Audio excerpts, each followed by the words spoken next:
Hoy comenzamos con la arquitectura de von Neumann, perteneciente a la unidad 2 de la asignatura de Algoritmos y Programación, como refuerzo o ayuda a la actividad práctica número 2. Como podemos ver, la arquitectura de von Neumann está constituida por varias partes. La principal es la UCP o CPU.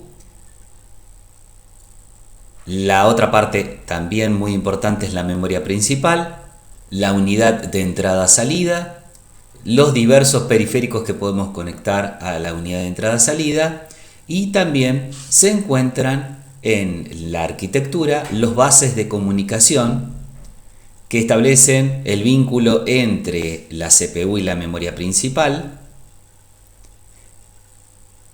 y entre la memoria principal y la unidad de entrada-salida, entre la CPU y la unidad de entrada-salida, y por último los bases de conexión a los distintos periféricos.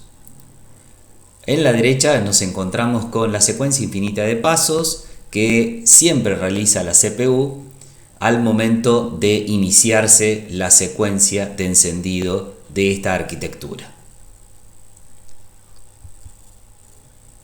En esta nueva imagen vemos una arquitectura de von Neumann un poco más detallada, en donde aparece un reloj que va a indicar el tiempo en que se van a realizar las operaciones dentro de la CPU.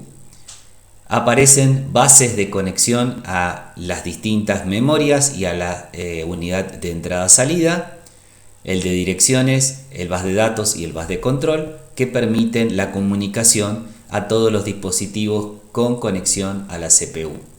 Del lado derecho seguimos manteniendo la secuencia infinita de pasos que realiza la CPU.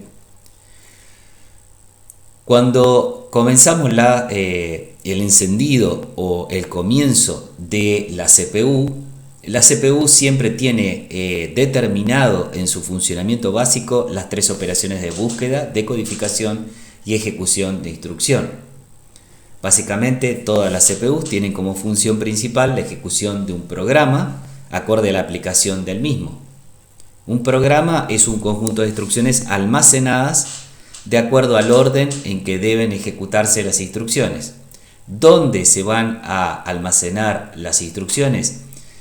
Siempre los programas almacenados los vamos a encontrar en la memoria RAM. Recordemos, es una memoria de acceso aleatoria y de tipo volátil, que va a contener los programas que van a terminar ejecutándose en nuestra arquitectura de von Neumann.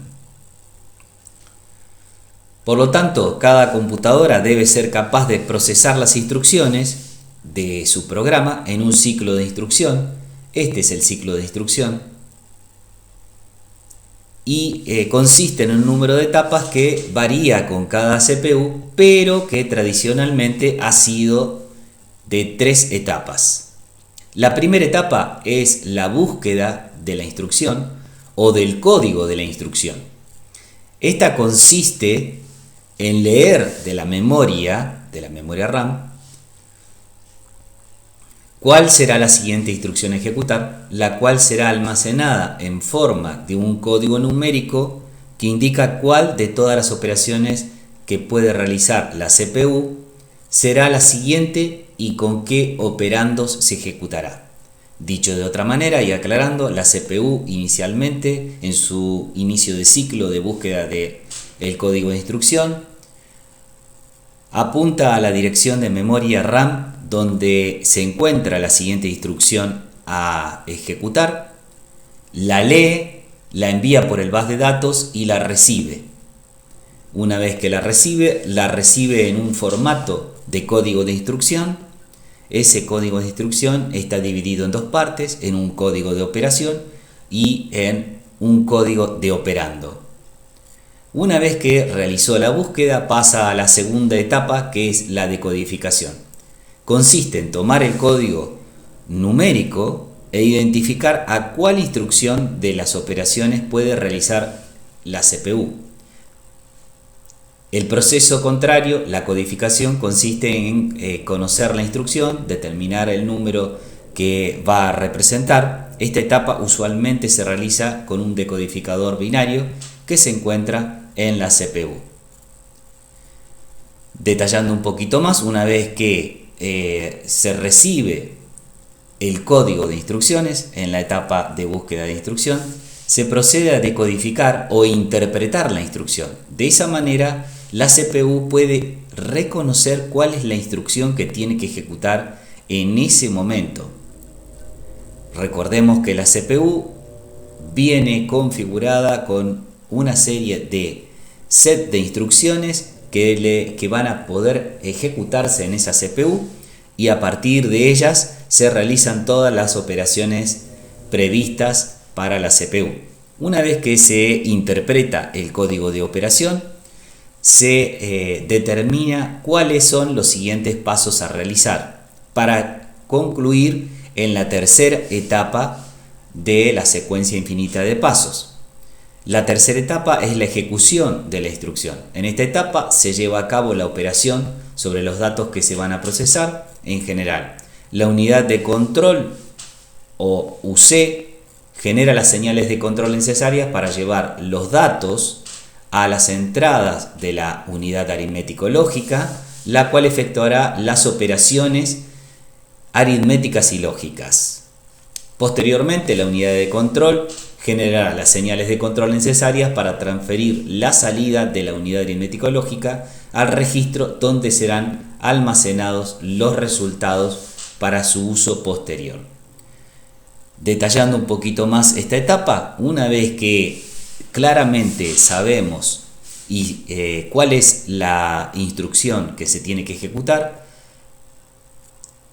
pasamos a realizar todas las operaciones internas que se pueden realizar dentro de la CPU, es decir, generar todas las señales de control dentro de la CPU para manipular la ALU, que es la unidad aritmético-lógica que se encuentra dentro de la CPU, para realizar las operaciones requeridas en la operación, y una vez que están generadas las señales de control, transferir a la salida de la unidad aritmético-lógica el resultado de las operaciones, concluyendo de esa manera la ejecución de la instrucción.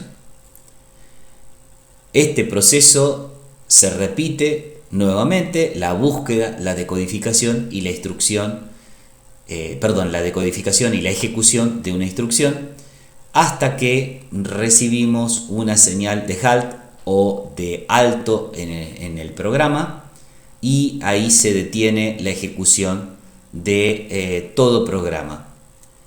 En caso contrario, la CPU tiene prefijado estas tres etapas básicas que se repiten en forma indefinida.